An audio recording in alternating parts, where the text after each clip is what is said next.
Welcome to the heart of Kolkata. কারুর কাছে এটা ফুডিজ হাব, কারুর কাছে আবার হ্যাং আউট স্পট, আর কারুর কাছে ক্রিসমাস কার্নিভালের জায়গা।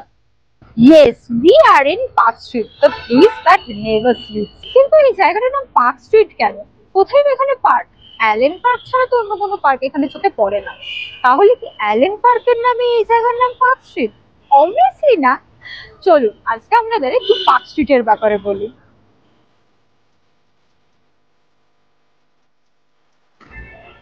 শোনা যায় আগে নাকি সত্যি এখানে একটা বিশাল বড় পার্ক ছিল।